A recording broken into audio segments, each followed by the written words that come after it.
모든 일에는 전조 증상이 있다. 건물이 붕괴되기 전, 배가 가라앉기 전, 그리고 폭력을 당하기 전처럼 불행한 결과로 가는 과정에서 우리에게 보내는 신호가 분명 있다. 뉴스나 신문 기사를 보면 데이트 폭력이나 스토킹 살인에 대한 사건이 점점 많아지고 있음을 알 수 있다. 가해자인 그들은 갑자기 폭력성을 가진 것이 아니다. 그들이 보였던 전조 증상을 미리 캐치하지 못했던 것이다. 그럼 그들을 미리 알아보고 거를 수 있는 방법은 없을까? 바로 이 습관을 주목해야 한다.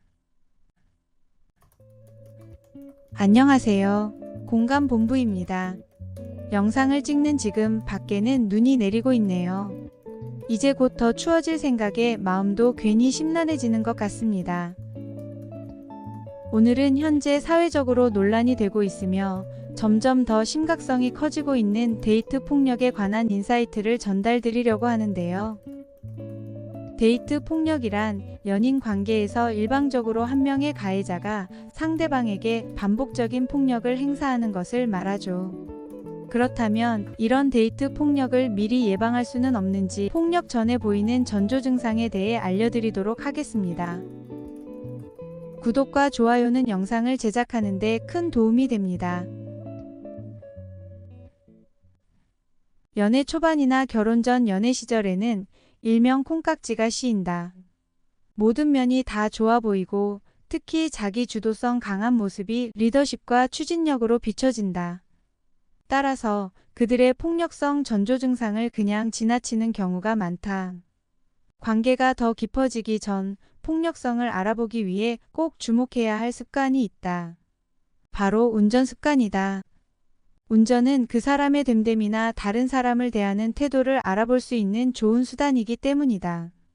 무의식 중에 본능적으로 튀어나오는 그들의 이 나쁜 습관들을 잘 캐치해 보시길 바랍니다. 첫째, 경적을 자주 울리며 앞차에게 독촉한다. 한 손은 운전대에 있고 나머지 한 손은 항상 경적 위에 올려둡니다. 주변 차들이 조금만 거슬리면 바로 경적을 울려대야 하기 때문이죠. 앞차와 가까이 붙어 운전하면서 앞차에게 독촉하는 행위를 자주 합니다.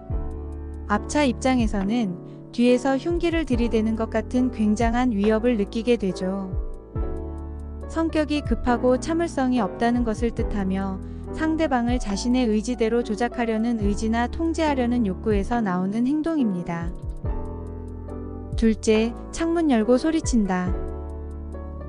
특히 여성 운전자에게 더 강하게 소리칩니다.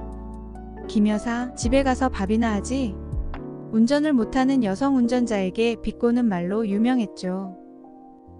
폭력성이 있는 사람들은 사회적으로 정해진 성 역할이나 기대에 미치지 못하면 강하게 불만족을 드러냅니다. 창문을 열어서 여자라는 것이 확인되면 온갖 욕을 퍼붓죠. 소리를 치지 않더라도 꼭 창문을 열어서 상대의 얼굴을 확인하려고 한다면 그 행동도 무시하지 말아주세요. 셋째, 방향 지시등을 켜지 않고 끼어든다. 방향 지시등은 장식인 마냥 예의 없이 고개 운전을 하는 경우가 많습니다. 도로에서는 운전자끼리 교통규칙과 도덕으로 의사소통을 하게 됩니다. 다른 운전자와의 조화를 생각해야 하며 배려할 줄 아는 운전을 해야 합니다.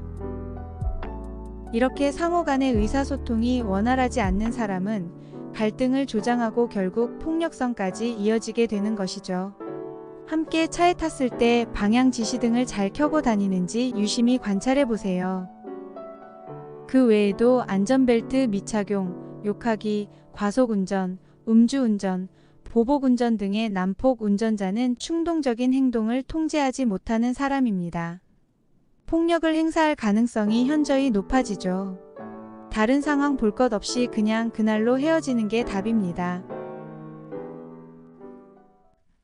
하지만 상대가 운전을 하지 않는 사람이라면 그 습관들을 볼 수 없겠죠. 그렇다면 운전 습관 말고 다른 행동으로 캐치해낼 수는 없을까요? 데이트 폭력은 다양한 요인이 복합적으로 작용하여 발생하게 되는데요. 무조건적인 원인은 없지만 폭력의 가능성을 높일 수 있는 요인 3가지에 대해 알려드리도록 하겠습니다. 첫째, 중독적인 성향. 알코올 중독, 약물 중독, 게임 중독 등 중독적인 성향이 나타납니다. 특히 술과 약물의 섭취가 과도할 경우 공격성이 증가하고 자제력이 떨어지면서 폭력적인 행동이 나타날 수 있습니다. 둘째, 학대 가정. 부모가 알코올 의존성이 있었거나 폭력을 행사한 가정에서 자랐을 경우입니다. 그 사람은 피해자이면서도 또 다른 가해자가 될 수 있는 것이죠. 가정 내에서 폭력이 학습되었기 때문에 자기가 받았던 상처를 다른 사람에게 되갚으려는 성향을 보입니다. 셋째, 집착, 자기중심적인 모습. 시간이 지날수록 상대의 행동을 과하게 살피거나 자기 주장이 심해집니다. 외모적 취향, 특히 옷, 화장 등의 행동들을 통제하려고 하고 소유욕이 심해지면서 집착하는 모습을 보입니다. 관계가 더 깊어지기 전 갈등 상황을 만들어 보기도 하고 그 과정에서 어떻게 반응하는지 한번 살펴보세요. 하지만 이렇게 상대의 폭력성을 인지하고서도 벗어나지 못하는 사람들이 있습니다.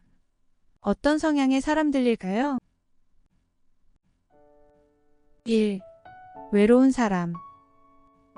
혼자 있는 시간을 견디지 못하며 외로움을 많이 타고 의존적인 성향을 가진 사람들은 상대에게 의지하며 안정감을 느낍니다. 따라서 데이트 폭력을 당하고도 그 사람이 사과를 하며 잘해주기 시작하면 다시 받아주게 되는 것이죠. 2.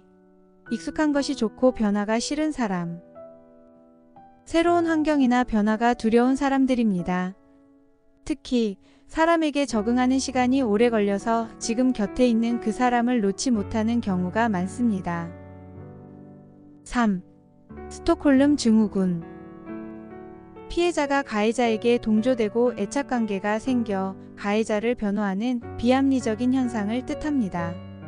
그 사람이 때리긴 해도 착한 사람이야 라며 데이트 폭력 피해자가 오히려 가해자를 변호하는 현상이 대표적인 사례이죠. 3가지 말씀드린 이런 성향의 사람들은 자존감이 많이 낮은 상태라고 볼 수 있습니다. 그 사람이 폭력하는 상황만 제외하면 평소에는 다정하고 잘해주는 사람이라고 믿으며 좋은 모습만 생각하려는 경향이 있습니다. 따라서 그 사람을 끊어내지 못하고 지속하는 이유는 폭력 이외에 잘 맞는 부분을 더 크게 느끼기 때문입니다. 여러분은 오늘 이야기가 공감이 되셨나요? 아까 말씀드린 운전 습관은 제 주변 지인으로부터 경험한 이야기이기도 한데요. 3년 전쯤 친분이 깊지 않았던 지인의 차를 우연히 얻어 타게 된 적이 있었습니다. 30대 초반의 여성분이었는데 운전을 정말 위험하게 하더라고요. 과속, 급출발, 급브레이크, 경적 난무 등 난폭 운전자의 표본이었죠. 그래서 어디서 운전을 배웠냐고 물었더니 전 남친에게 배웠다고 하더라고요. 자기는 운전 잘하는 편이라고 남친은 더 심했다고 하면서 말이죠. 알고 보니 그런 운전 성향을 가진 전 남친의 폭력이 있었고 그래서 헤어지게 된 것이었어요. 헤어짐을 받아들이지 못한 전 남친이 매일 집에 찾아오고 스토킹을 당하고 있는 상태였고요. 결국 다시 만나고 있는 것 같았는데 이후로 연락이 끊기게 되었습니다. 이분이 전형적인 피해자 겸 가해자가 아닌가 하는 생각이 들었죠. 저는 그때 그 차를 타고 달려왔던 거 생각하면 아직도 아찔할 뿐입니다. 여러분도 그 사람의 폭력성을 간과하고 계시진 않으신가요? 혹시 현재 그 사람의 폭력성은 인지했지만 벗어나기 어렵게 느껴진다면 이렇게 행동해 보세요. 1. 자신의 안전을 최우선으로 생각하세요. 위험한 상황이 닥쳤을 때 가능한 빨리 안전한 곳으로 몸을 옮기고 다른 사람들에게 도움을 요청하세요. 무엇보다도 자신의 안전이 최우선입니다. 2. 가해자와 연락을 최소화하세요. 가능하면 가해자와 최대한 접촉을 피하거나 연락을 최소한으로 줄이세요. 갑자기 차단하면 오히려 가해자를 자극할 수 있으니 서서히 멀어지도록 하세요. 3. 전문가의 도움이 반드시 필요합니다. 상황을 해결하기 위해 상담사, 심리상담가, 법률 전문가, 경찰관 등 전문가의 도움을 받는 것이 필요합니다. 꼭 혼자서 해결하려고 하지 마시고 데이트 폭력 피해 지원 기관이나 위기상황 지원센터 등 주변의 지원 시스템을 적극적으로 활용하여 상황을 극복하시길 바라겠습니다. 긍정적인 나의 의지가 있어야 한다는 것을 꼭 기억하세요. 마지막으로 데이트 폭력 전에 보이는 전조 증상을 다시 한번 정리하면서 영상 마치겠습니다. 운전 습관으로 알아보는 폭력성. 첫째, 경적을 자주 울리며 앞차에게 독촉한다. 둘째, 창문 열고 소리친다. 셋째, 방향 지시등을 켜지 않고 끼어든다. 폭력성을 높이는 요인. 첫째, 중독적인 성향. 둘째, 학대 가정. 셋째, 집착, 자기중심적인 모습. 벗어나지 못하는 피해자의 성향. 1. 외로운 사람. 2. 익숙한 것이 좋고 변화가 싫은 사람. 3. 스톡홀름 증후군. 공감본부에서는 항상 당신의 행복한 삶을 응원합니다. 감사합니다.